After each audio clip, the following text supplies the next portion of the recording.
Hello, Facebook Live. My name is Lawrence Wood. Today I am portraying a surgeon in the Continental Army by the name of Daniel Wood. Daniel Wood was a company commander of the 5th New York, and he was also a surgeon. Instead of fighting, he would rather help people. And if you'll take this away here, please, Cindy. Thank you so much. I was eating my lunch. So, surgeons played a very vital role during the Revolutionary War because there was a lot of problems going on, such as smallpox. There was wounds from muskets. Soldiers had bad teeth, and that was part of my job as a regimental surgeon, was to take care of the troops and make sure that they were fighting fit. Disease run rampant during the Revolutionary War. Diseases like smallpox, dysentery. Smallpox was very, very dangerous disease. It was highly contagious, where individuals would have pimple-like blisters over their body, and it was very contagious, and a lot of troops and people died from this disease. What I have today is a surgeon's kit, as you can see, and I'm going to show you what the things are, and I'll give you a little demonstration on how they were used back then. So, I've taken my mask down so I can talk a little bit better. We are practicing social distancing here, so when I do the demonstration, I will put the mask back on. Okay, so some of the things that a surgeon would have had in his kit is a little medicine. Medicine was very expensive. It was shipped across the sea. There were no manufacturers. We knew a little bit about herbs and spices here like the Indians did, but I was in a constant learning process. I was learning more and more and more as we go along. You know, things like laudanum, which was a mixture of morphine, it was a mixture of codeine and opium that was used to alleviate pain. Officers would receive this. A regular private would not receive this if he was wounded on the field. Other things that would happen, like I said, were tooth issues. There were no dentists, so generally we didn't know about taking care of our teeth very well. So there was a lot of tooth decay and tooth problems as well. So you might have come to me, and if anybody's ever had a toothache, you'll know what I mean when I say you want to get it taken care of. They would come to me and they would use a tool like so. No Novocaine, no anesthetic. Maybe if you were lucky, I would give you a little bit of rum or something like that, just to take the edge off, before I would stick my hands in there and take it out. If it was stubborn, I might have to dig in there a little more, maybe make a little laceration on the inside to get the tooth out. Then I would clean it a little bit with a rag, and then I would send you on your way. Worker's hat on here. A couple of the other things that I have here, is a little scalpel that I would use for minor surgeries. For example, I was working on an individual who had a cut or something like that. I would wrap him up with tape, like so, and a bandage, and send him on his way.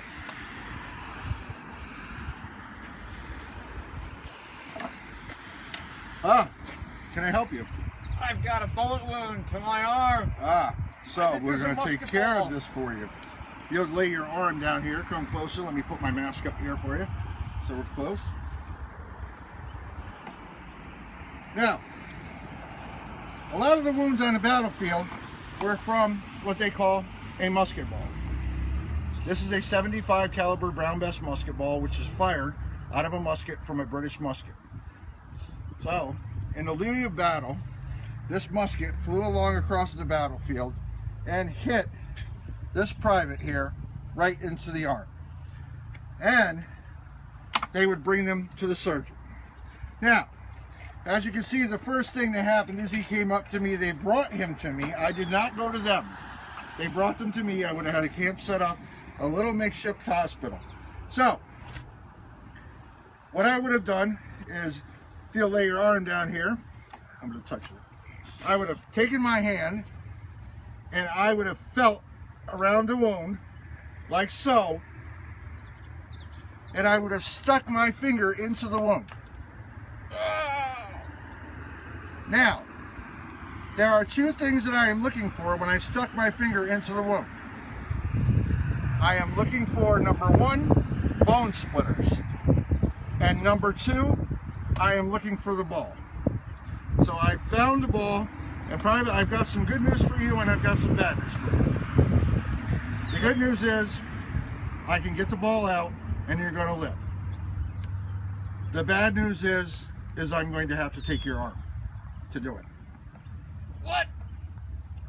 I'm sorry, Private, I cannot give you any pain medicine, but I will give you a shot of rum. Oh, thank God. So, now, the first thing that I would do is take my knife, and I would cut to open it up a little bit, just to see if I could get the ball out with a scalpel. Now, I have the choice of cutting the ball out, or I have a choice of using a ball puller. And notice, it's like a drill, like so. I would stick it in, latch onto the ball that was in there, and as soon as I had it in deep enough, you can see that, Ow! I would pull it out, and the ball would be on the end of the ball puller. Okay, set my equipment down here. Now, I would stick my finger in again to examine to make sure that I felt bone splinters in there. Because if I felt bone splinters in there, what I would have to do is I would have to cut around the arm, all the way around. All the way around. Notice the bevel of the knife. This is also used for amputating legs. We cut all the way around to get the muscle and the skin pulled back and separated. By this point in time, the pain would be so intense that the private here probably would have passed out. Then, once I would have had all the muscle and the tissue back away, I would then pull out my saw. I have 30 seconds to cut through it. I have 30 seconds because he will bleed to death if I don't. I'll saw through it as fast as I can, put it back, then I will turn around and I would have a hot poker, something that was sitting on a fire. I would bring it right up. I would singe the inside of both sides, called cauterizing the wound, to stop the bleeding. Then I would wrap the arm, what was left of it, all the way up, like so, with a piece of clean linen and cloth, like so, just to try to keep it clean, and then I would send him on his way. What an unpleasant experience. Now, a regimental surgeon received a sum of $2 a day for their service, which was a lot of money. Now, to give you a little background about Daniel Wood, Daniel Wood was also born right here in Warwick, New York. He was born here in Warwick, New York. He had a practice here in Warwick, New York. He belonged to Colonel John Hathorn's militia as a doctor. He spoke 7 languages, which was very, very impressive at that time. Like I said, he joined Hathorn's militia. He was a member. He ended up leaving here in Warwick and going to Valley Forge, where he met George Washington. George Washington asked him to become a surgeon to assist with the care of the troops. So, and with the care of the troops is to make sure that they were all fit for duty. Meaning, so we would make sure that their teeth were taken care of. We would make sure that they didn't have any smallpox, or all their wounds and stuff were taken care of. Like I had said before, smallpox was a very, very, very dangerous disease back then. And a lot of the American soldiers and the American people caught smallpox because the British soldiers, or the British regulars as I like to call them, were immune to smallpox. Now, what does that mean when I say immune? It means that they had already had it, so they had built up antibodies. Kind of like the people today who've had the coronavirus. They have antibodies now. Now, likely, you know, they will not get this sickness again. Or if they do, it will be so mild that they won't even realize it. Now, you might want to wonder what happened with the smallpox. Well, they come up with an idea that if you inoculate someone, meaning, can you come over here please, Nurse Cindy, I'd like to make an example here of how to inoculate. How many of you have got the flu shot this year? A lot of you have. A lot of you have gotten a flu shot. All right. That flu shot that you've received today goes all the way back well before the Revolutionary War, and I'm going to show you how they did it. Can you put your arm up here, please, Ms. Wall? Thank you very much. So, in order for me to inoculate, what I would do is take this item right here, called a phlegm, or a bloodletter. So, I would take the bloodletter, and I would make a incision on her till she bled. Hence called the phlegm, bloodletter. Right. Now, she's bleeding right there. Oh, okay. Now, I would take a feather. And I would insert this feather into one of the blisters of the smallpox on the individual who had it. I would take this feather and then put a little bit of it into her. Hence called inoculating her. So, what that does is it gives her a small dose of the smallpox. Kind of like getting an immunization shot, same thing. Now, the only downside of me doing this to her or to the soldiers is that once I do this, they are going to get sick and they are going to be down for a month. So, when George Washington ordered the inoculation of smallpox to his army, it was kept hush-hush because he did not want the British to know that his army had been inoculated and was down for a month. And he chose to do this at Valley Forge. Now, if the British had caught wind that he had inoculated them and that they were sick, the British probably would have attacked. And we would probably be having a tea time at 4 o'clock today. Thank you. You may leave. Thank you for your services. So, what else can we talk about here? What else do I have in my kit here that we can talk about? So, you noticed I worked on a various amount of individuals that were here. I did an arm amputation. You know, I demonstrated about the teeth. Now, one thing I'd like to tell you is that none of these items that I used were sterilized. Notice I did not wash my hands as I work from individual to individual. So, by me doing that, I also spread disease myself and not knowing it. You know what I mean? I could spread smallpox to somebody else by not washing my hands. Right. Where can I get one from? So, and also a surgeon was also trial by error. It was also trial by error. So meaning that I didn't know everything that there was to know. So I would learn things from other surgeons and other doctors as we met in the battlefield. He would be maybe good at a new a procedure or something. He would show me that new procedure, and then I would try it until I mastered it, and then he would give me a certificate, vice versa. That's how the doctors worked back then, and the surgeons worked back then. So,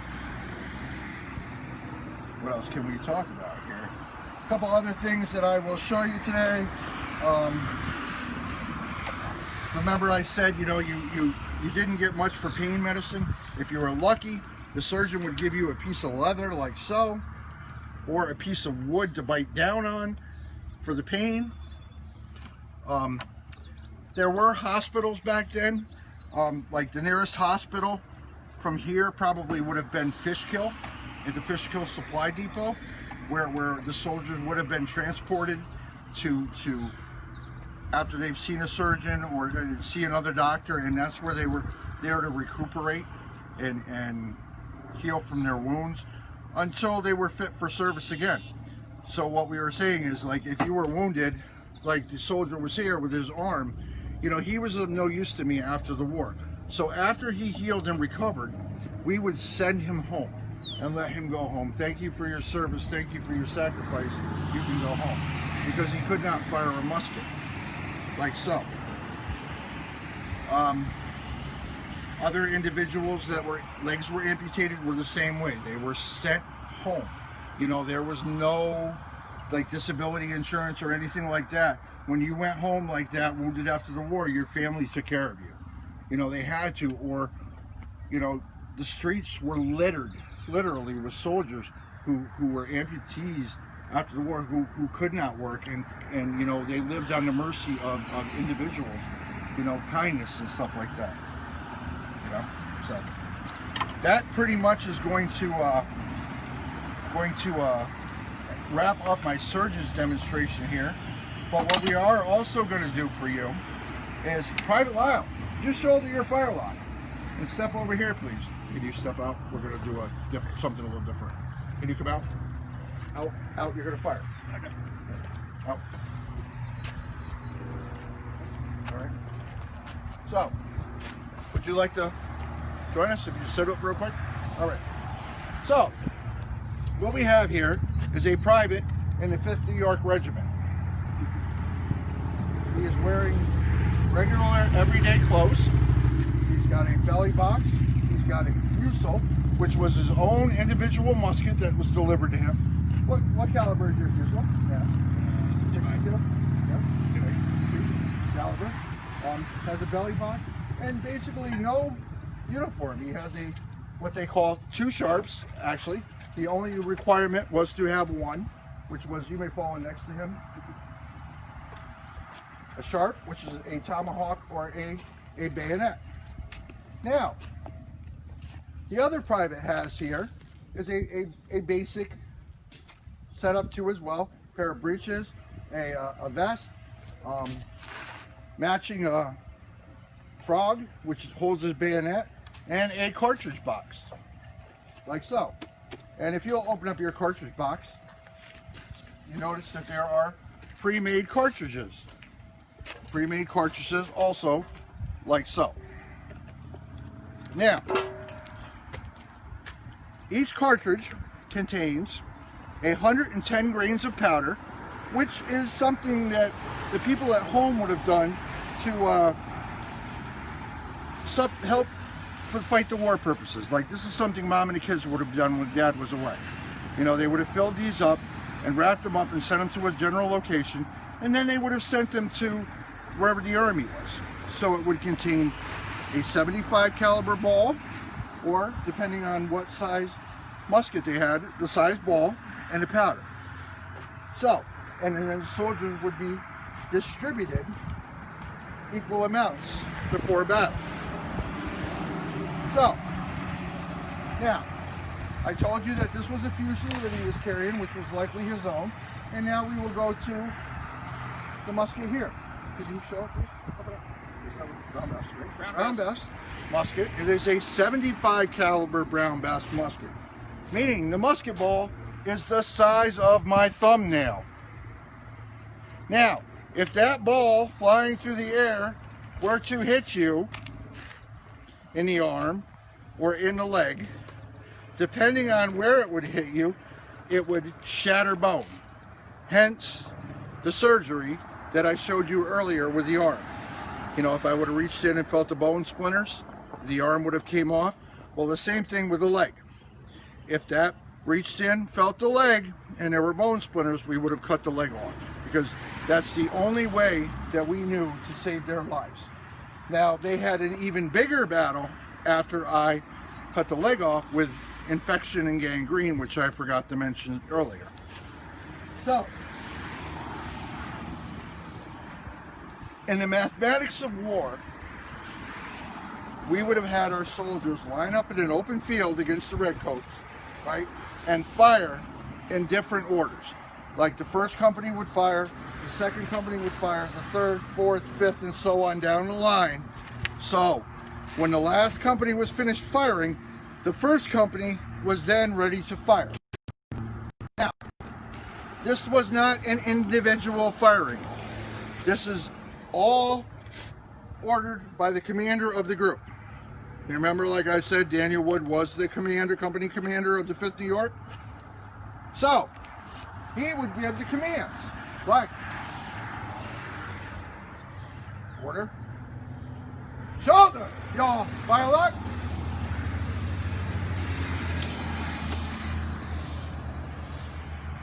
prime and load. He would give the order to prime and load. Now, a good soldier could prime and load, gentlemen. We didn't do a safety check. We didn't do a safety check. And my flint actually isn't even tight right now. Sorry. All right. Shoulder your fire lock. Half cock over the hand. So what he's referring to is a safety check. We're making sure that nothing's down the barrel. I did forget. I do apologize. My flint isn't tight. Boys, York, fire lock. What I'm doing is I'm checking to make sure that the flints are tight and that there is no, that's very loose. I know.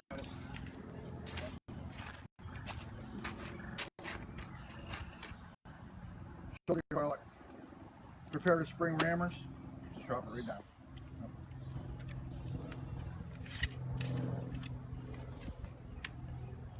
You should have this. Shouldn't be touching the grill. Okay. Spring your rammers. All right. Pull it back up. Return rammers.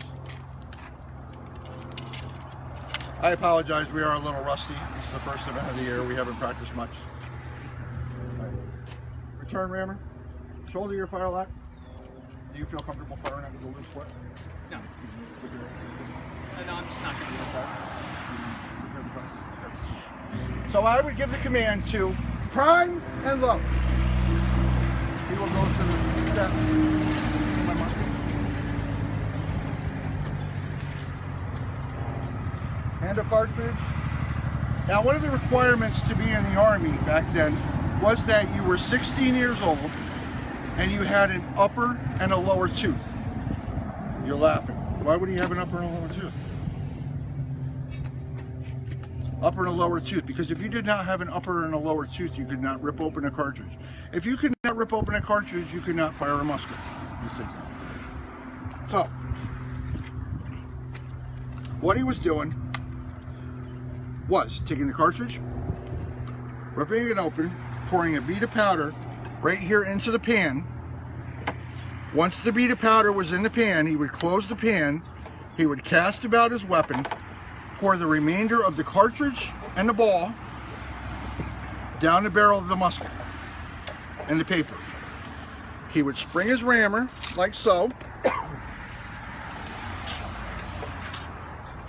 pack it down all the way down, and send the ball down to the back of the breech of the barrel. He would return the rammer like so and come up to the shoulder. You didn't finish? Private, I gave you an order to prime and load. You can't be making these mistakes in the field. The British are the best army in the world.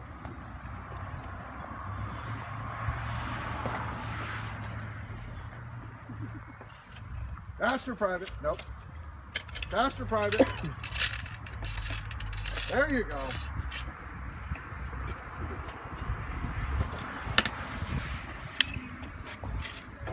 Jonathan, your fire lock. Now, if you'd like to get over here to the side right here, if you want to video this right here, if you'll stand right here and kind of aim it that way, you'll be safe. Right about face. Right about face, Private. Do you not know your orders? Right about face. Face that way. Make ready.